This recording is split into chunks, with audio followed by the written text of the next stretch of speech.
Hey guys, how's it going? Hope you're doing well. My name is Crown, and today I'm going to read you some very interesting stories that I hope that you're gonna love. And now, without further ado, let's go!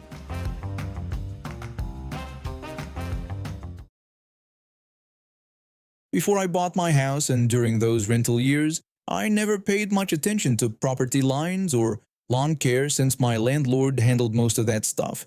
The guy next door seemed friendly enough, and I'd see him out there with his mower pretty regularly, taking care of both his yard and a strip of grass between my driveway and his house. I figured he was just being neighborly, and my landlord never complained, so I didn't think twice about it. Everything changed when I actually purchased the property. Suddenly, I cared a whole lot more about what was mine and what wasn't. I started looking at the city planning maps and property records and realized that strip of lawn my neighbor had been mowing wasn't his at all. It was mine.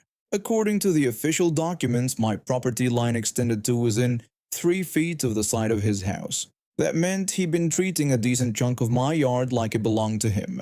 I didn't want to be a jerk about it, so I waited until I saw him outside one afternoon and walked over with a planning map in hand. I told him I wanted to show him something real quick. He seemed open to whatever I had to say. I explained that I'd been looking at the property documents, and it turned out my lawn actually went all the way to about 3 feet from his house. I unfolded the map and pointed out the boundary lines to make it crystal clear. He looked at the map and said he'd been cutting that grass for years and just assumed it was his property. I acknowledged that I understood the confusion but explained that, according to the official records, it was technically part of my land. He seemed to process this information and said he didn't realize. I walked back to my house thinking we were on the same page about the whole thing. A couple weeks later, I decided to do some planting. I've been wanting to add some perennials to the yard, and that strip seemed like the perfect spot for some color. My sister had these beautiful lilac runners in her yard that spread underground through rhizomes, and she gave me a few to transplant. I also picked up some black-eyed Susans and echinacea from the garden center. They weren't in bloom yet, but I knew they'd look great once they filled in. I spent a whole Saturday afternoon getting everything planted and watered.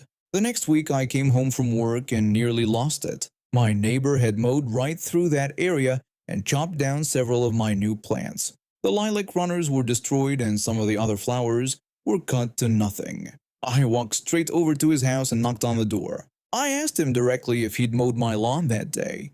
He confirmed that he had and said he was just doing the usual. I reminded him about our conversation and told him that was my property and I planted flowers there. He claimed he didn't see any flowers and thought it was just grass like it had always been. I insisted that they were definitely there and he'd mowed them down and that we'd already gone over the property line together. He gave me this innocent act, saying he'd always cut that grass and figured I wouldn't mind. The guy was clearly playing dumb, and it was infuriating. I went back inside, absolutely fuming about the whole situation. Here's the thing about property rights that most people don't think about. If you let someone else continuously use your land, they can eventually claim something called a right-of-way. If you don't defend your property boundaries, you can actually lose legal claim to that land over time. I wasn't about to let that happen with my first home. That night, I kept thinking about my destroyed plants and his fake, confused act. I looked out my kitchen window and saw these gorgeous purple allium flowers planted right in front of his porch. They were in full bloom and clearly something he took pride in based on how well maintained they were. An idea formed in my head that I knew was petty but felt completely justified. I grabbed a pair of garden shears and walked over to his yard after dark when nobody would see me. I cut the stems of every single allium flower right in the middle so it would be completely obvious this wasn't an accident or an animal. The cut flowers fell onto the ground in front of his porch steps in a way that couldn't be missed. Then I went back inside and waited to see what would happen. The next morning I made coffee and positioned myself by my kitchen window with a clear view of his front porch.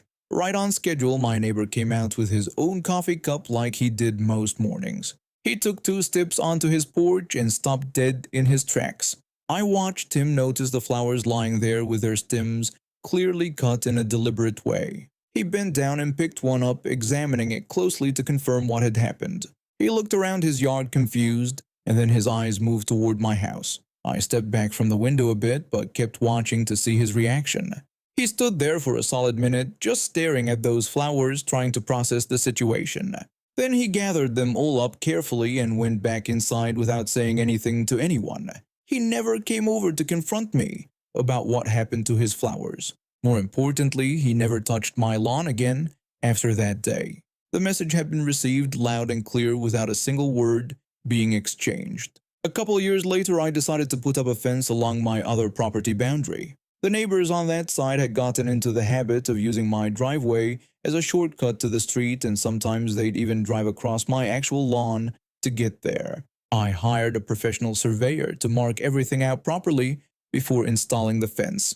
I've been right about the boundary on the one side, with the lawn mowing guy all along. The surveyor even found an old iron rebar marker buried just a couple inches under the grass from a previous survey that confirmed everything. But the real surprise came on the other side of my property. I actually had more land than I thought, extending further into what I assumed was my neighbor's yard. The fence went up shortly after that, and suddenly both my property lines were very clearly defined with physical barriers. No more confusion about where my land ended, and no more neighbors helping themselves to what was mine. My husband and I got married a few weeks ago, and honestly, the wedding was perfect. We had been together for over 6 years at that point, so it felt like the natural next step. When the honeymoon wore off and we settled back into regular life, we started doing all the boring adult stuff that comes with marriage. One of the big tasks was merging our finances and organizing our bills. We sat down one evening with our laptops and started going through everything: subscriptions, memberships, utilities, the whole 9 yards. We were trying to figure out what we could consolidate and what made sense to keep separate. It was tedious but necessary. That's when we stumbled across the Spotify situation. My husband has had a family plan for about 6 years now. He set it up back when we had only been dating for a year or so. The way it works is that he pays for the plan annually, and it covers up to 4 separate accounts. The cost per person ends up being cheaper than if everyone paid for individual accounts, so it made financial sense. When he started it, he added his 2 older brothers to the plan. He's the youngest of 3. His oldest brother took one spot, his middle brother took another, and the 4th spot went to the middle brother's wife at the time. Back then, I didn't need to be on the plan because I was just starting graduate school and could still get the student discount. So I had my own separate account and paid for it myself. Everything worked smoothly for years. My husband would pay the annual fee and his brothers would send him their share of the cost. Simple and straightforward. But things have changed since then. I finished grad school 2 years ago, so I lost the student pricing. My husband and I got married. And here's the big one: his middle brother got divorced about a year and a half ago. The divorce was messy, really messy. His ex became extremely volatile throughout the whole process, and it got so bad that the middle brother asked our entire family not to contact her directly. Everything had to go through a specific messaging app that their lawyers recommended for moderated communication. So when we were going through our subscriptions and saw that the ex was still on the family plan, we were both surprised.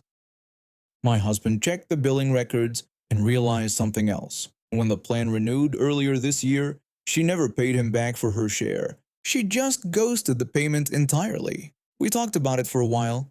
We could afford to keep my separate Spotify account, sure, but it seemed ridiculous that his ex-sister-in-law was still benefiting from a family plan when she wasn't part of the family anymore, especially when she wasn't even paying for it. Meanwhile, I'm married to him now and paying for my own separate account. It made way more sense to remove her and add me instead. My husband agreed completely. He went into the account settings, deactivated her profile, and added mine to the family plan. Then he sent a text to his middle brother to give him a heads up so he could let his ex know what happened. We didn't contact her directly because of the whole volatile situation and the rule about going through the moderated app. The middle brother called my husband the next day, and he was furious. He went off about how we were forcing him to have another fight with his ex just so we could save a few dollars. He said that she was going to lose her mind when she found out, and now he had to be the one to deal with the fallout. He kept saying that she deserved to stay on the plan because they had been together for a long time. Longer than my husband and I had been together, he made sure to point out. He accused us of being selfish and inconsiderate of what he was going through. My husband tried explaining our reasoning to him. He mentioned that she hadn't paid for the renewal, that we're married now, and that it had been a year and a half since the divorce. But his brother wasn't hearing any of it. He told us we should have just left things alone and that we were stirring up unnecessary drama.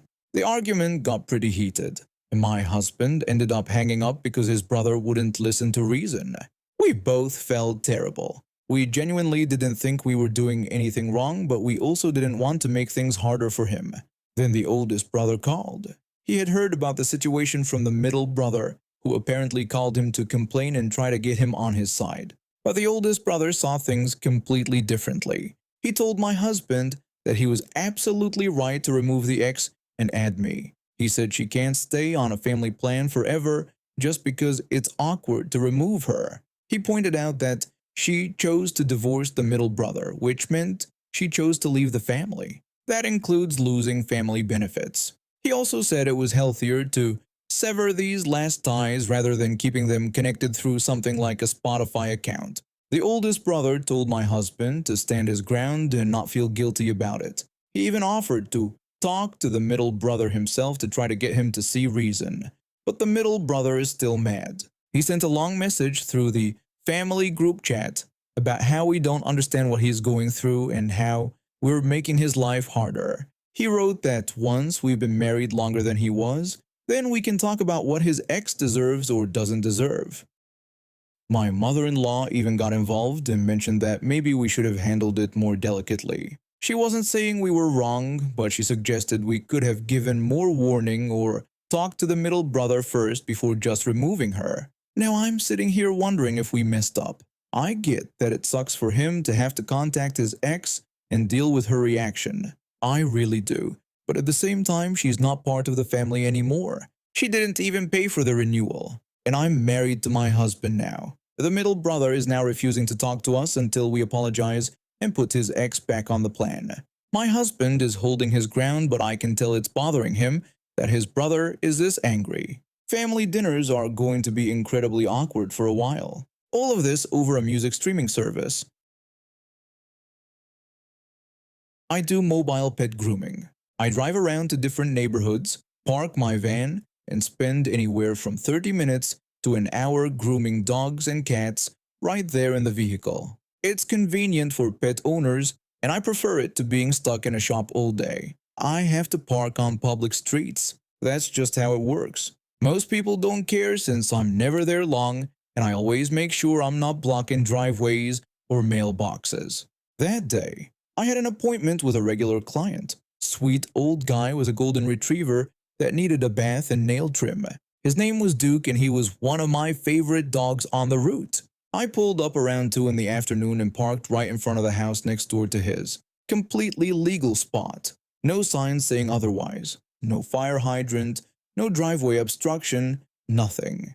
I was gathering my supplies from the back when I heard someone shouting. I turned around and saw this woman storming across her front lawn toward me. She was probably in her 50s, wearing gardening gloves and holding a pair of pruning scissors. Her garden was full of rose bushes that she'd clearly been working on. She yelled at me that I couldn't park there. I explained I was just there for a grooming appointment and would be gone in 10 minutes, maybe 15 at most. She said she didn't care what I was doing and that the spot was in front of her house, so I needed to move immediately. I told her it was a public street and I wasn't blocking her driveway or anything, promising to be quick. She screamed at me to move my car. Her face was getting red and she was waving those scissors around while she talked. I could see dirt on her knees from whatever she'd been doing in her garden before she noticed me. I repeated that I'd be 10 minutes maximum since I had an appointment right next door. She got even louder, saying she didn't care about my appointment and demanding I move my piece of junk right away. She started walking closer to my van, still holding those scissors in a way that was making me uncomfortable. The blades were open and pointed in my direction. I told her I wasn't moving and that I had every right to park there. That was the wrong thing to say. Her eyes went wild. She started charging at me, scissors raised, screaming something I couldn't even make out. I jumped back into my van and slammed the door shut. Hit the lock button immediately. My heart was pounding. She was pounding on the driver's side window with her fist, yelling at me to get out of the van and move it. Then she started using the bottom handle of the scissors to bang on the glass. The metal was making this awful clanging sound against the window. I was worried she'd actually crack it. I rolled up all the windows even though they were already mostly closed and pulled out my phone. First thing I did was call 911. The operator answered and asked what my emergency was. I told her there was a woman attacking my vehicle with gardening scissors and that I was locked inside but she wouldn't stop.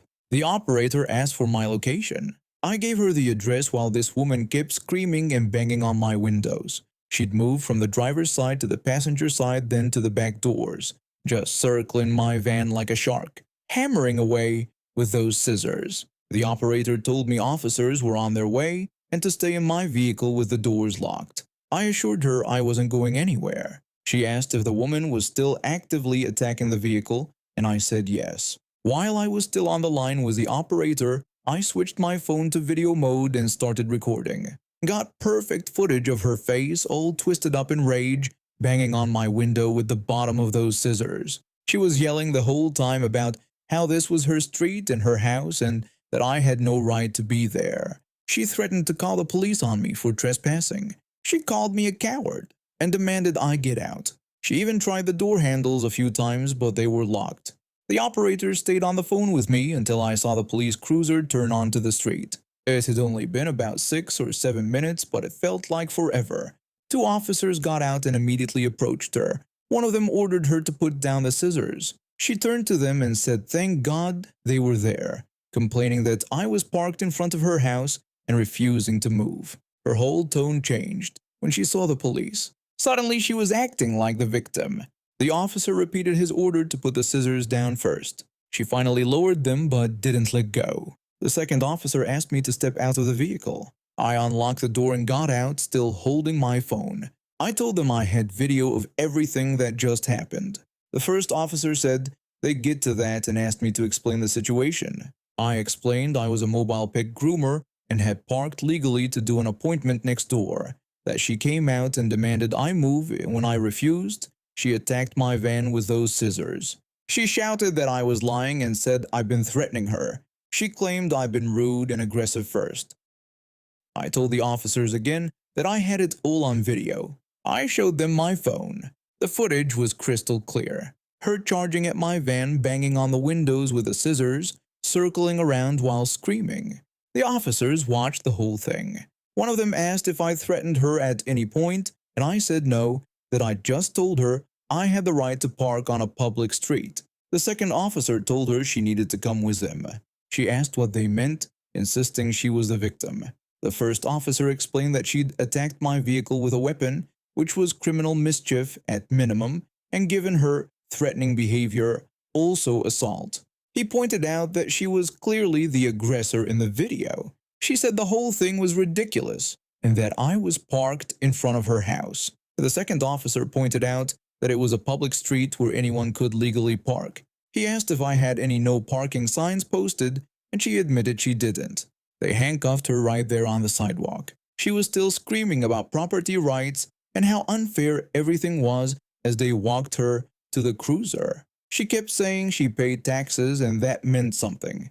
My client from next door had come outside at some point and witnessed the whole arrest. He apologized for what I'd had to deal with and explained she'd always been territorial about the street parking, but he'd never seen her lose it like this before. I asked if she'd done this to other people.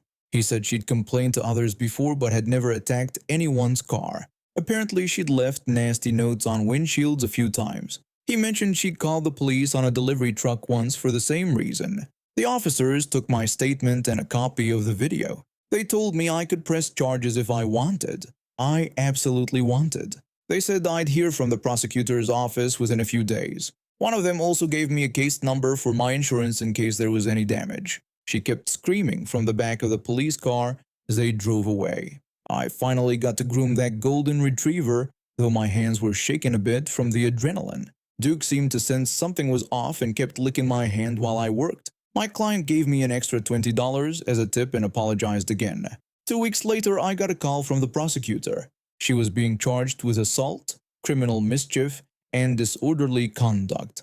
My video had been very helpful. The prosecutor said without it, the case would have been much harder to prove since it would have been her word against mine. A month after that, I got another call. The prosecutor mentioned she'd taken a plea deal that included anger management classes, probation, and restitution for a small scratch she'd left on my van's window trim.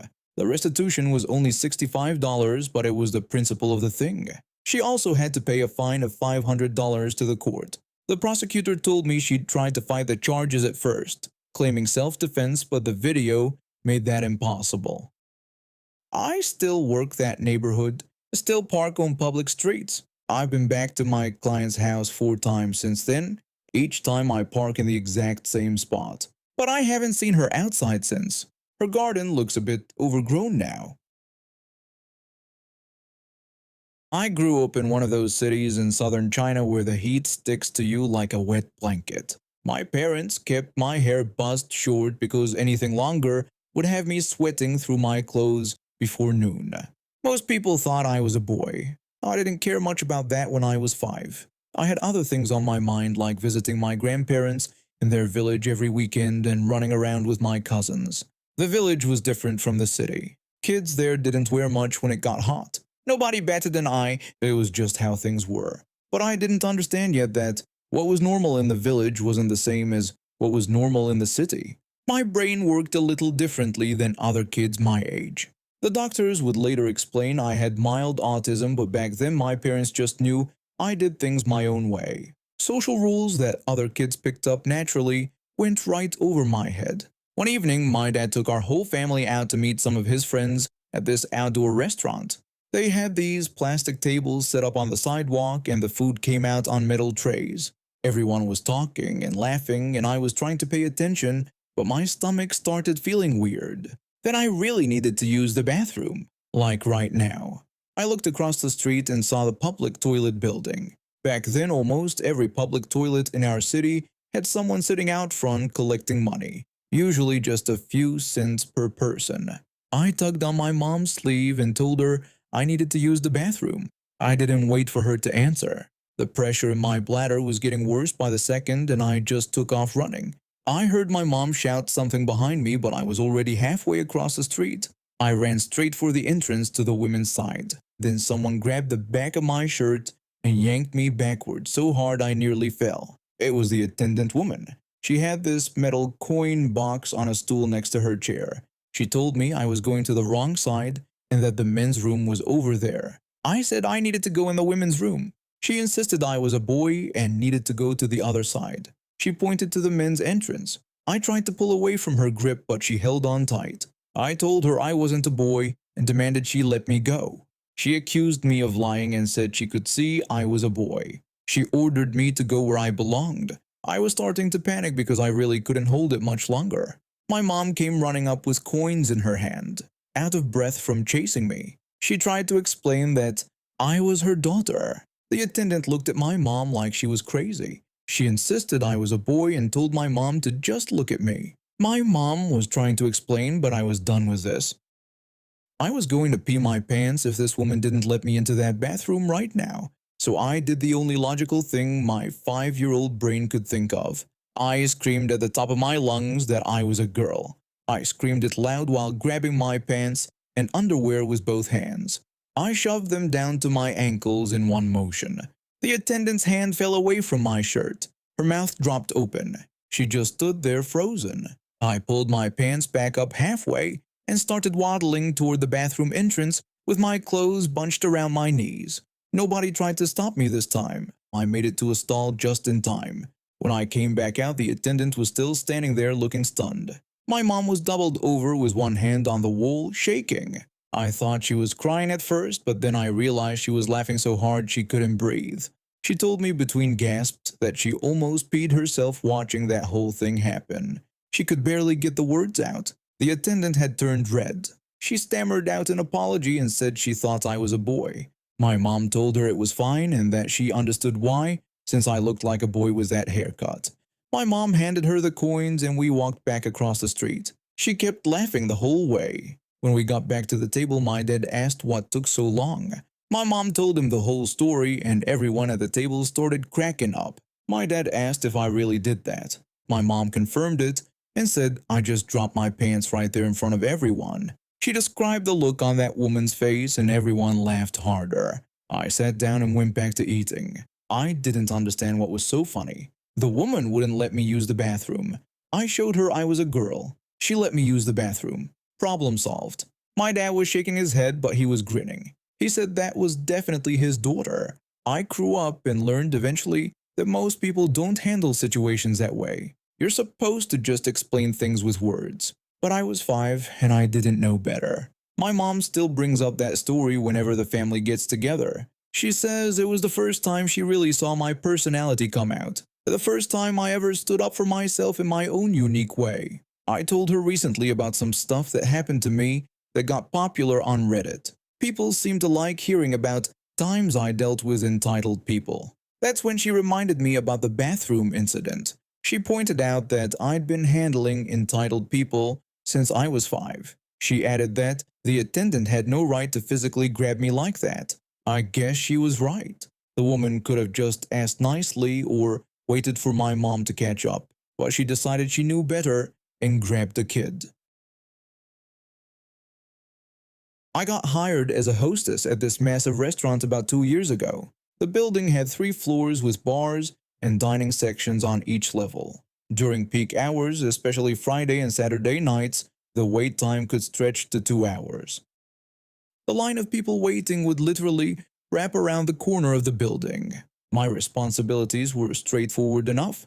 I greeted guests when they arrived, added them to the wait list, managed table assignments, and seated people as space became available. The restaurant had a system where we rotated tables between different servers and sections to keep things fair. But one bartender made my job way harder than it needed to be. His name was Mac, and he worked the main bar on the 2nd floor. Mac had this irritating habit of cornering me before every single shift to lecture me about seating assignments. Without fail, he would find me in the break room or by the host stand before I clocked in. He would go on and on about how his bar section was the most prime real estate in the entire restaurant.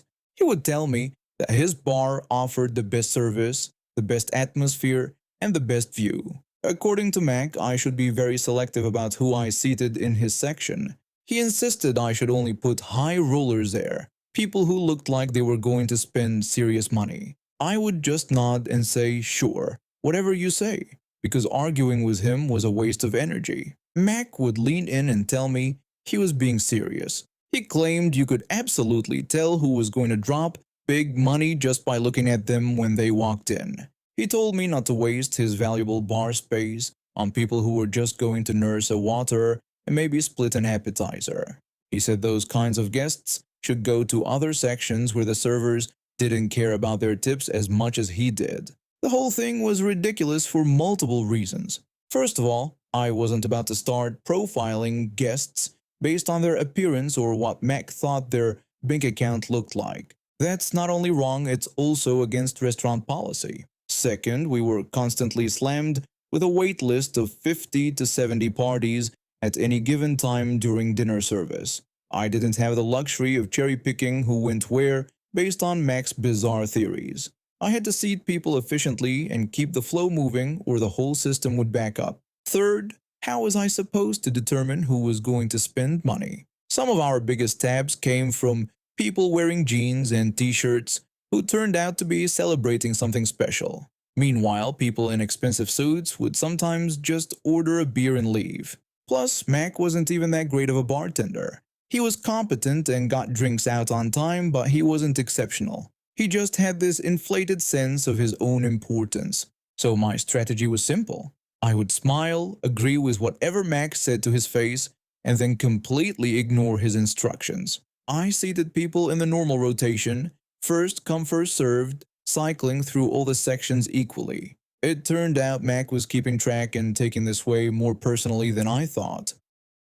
One night I sat a group of 6 older women in his bar section. They were next in the rotation and Mac's section had a large table available. The women were celebrating someone's 70th birthday and they seemed lovely. They ordered a few appetizers, some entrees to share family style, and stuck to water and iced tea for drinks. They stayed for about an hour, chatted and laughed, then paid their bill and left. Their total came to around $45 and they tipped 15%. I didn't think twice about it until about 20 minutes later when Mac showed up at the host stand. He asked me if I was seriously joking right now. He wanted to know if I had actually just seated those women in his section. I explained that they were next on the wait list and his section had the right size table available. Mac's face got red and he raised his voice slightly. He said those women ordered maybe $45 worth of food total and didn't have a single alcoholic drink. He said that table could have gone to a group that would have run up a bill of $150 or more. He called me completely useless at my job and said I clearly had no understanding of how the restaurant business worked. I tried to explain again that I couldn't predict what people would order. Mac cut me off and said yes, I absolutely could predict it. He said it was obvious, just by looking at people what kind of spenders they would be. He insisted those women were clearly not going to drop money, and I should have seated them in literally any other section. He went on this whole rant about how I was actively costing him money and sabotaging his income. He said if I kept this up, he was going to talk to management about getting me moved to a different shift. I just stared at him for a second, then walked away, because I had a line of 25 parties waiting. But that interaction really bothered me. Mac genuinely thought he was smarter than everyone else. He acted like he had cracked some code about maximizing tips that the rest of us were too stupid to understand. The condescending way he spoke to me made my blood boil. A few shifts later, something happened that gave me an idea. I was working a Friday night dinner rush, and I felt a nasty fart building in my stomach. Now I need to give you some context about my digestive system. I don't fart often, maybe once or twice a week at most, but when I do, it's legitimately terrible. I had pretty severe eating disorders throughout my late teens and early 20s, and it completely destroyed my gut health. My farts don't just smell bad, they smell like something died. I've had friends refuse to ride in cars with me after experiencing one. I've literally cleared entire rooms at parties. My roommate once made me sleep on the couch after I let one go in our apartment. Multiple friend groups have had actual debates about whether I should be banned from farting in enclosed spaces. Some people think I'm exaggerating, but I'm not. My best friend once described it as smelling like a combination of rotten eggs, spoiled milk, and a dumpster fire. So there I was on this busy Friday night, feeling this monster brewing in my intestines.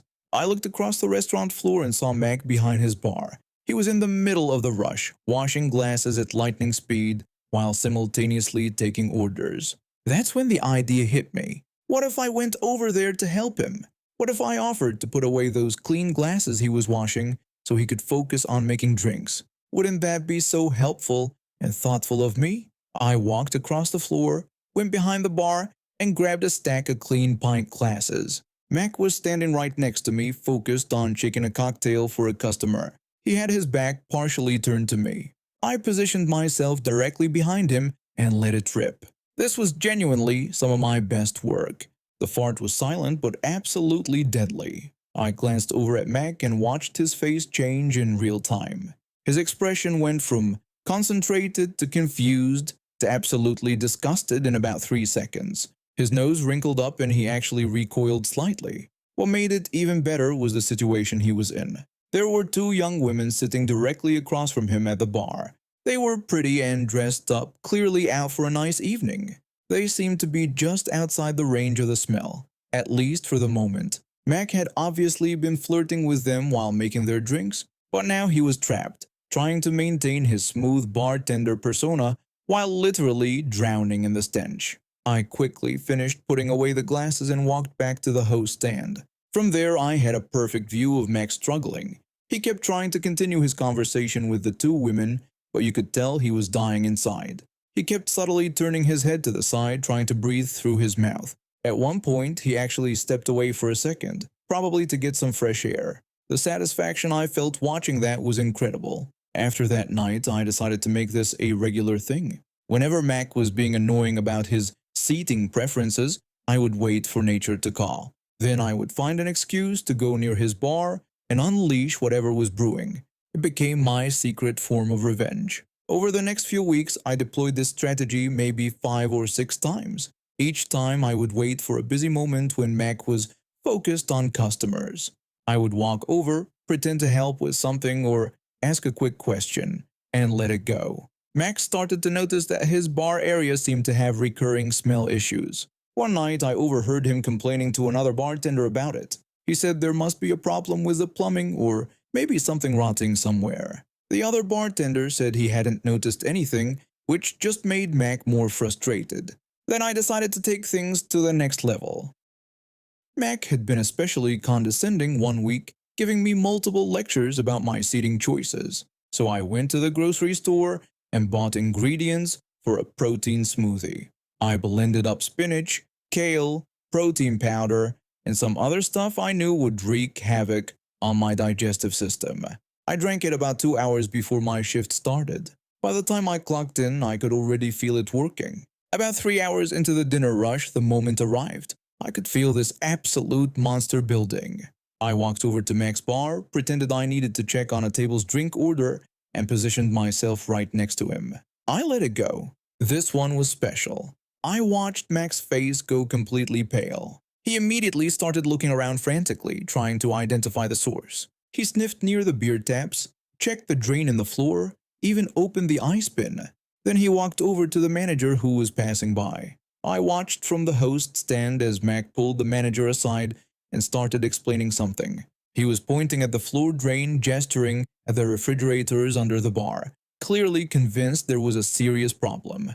The manager looked confused but followed Mac around as he started investigating. Mac opened every single refrigerator door, checking for spoiled fruit or curdled milk. He had the manager smell the beer lines. They both got down on their hands and knees to inspect the floor drain. Other staff members started gathering around, wondering what was going on.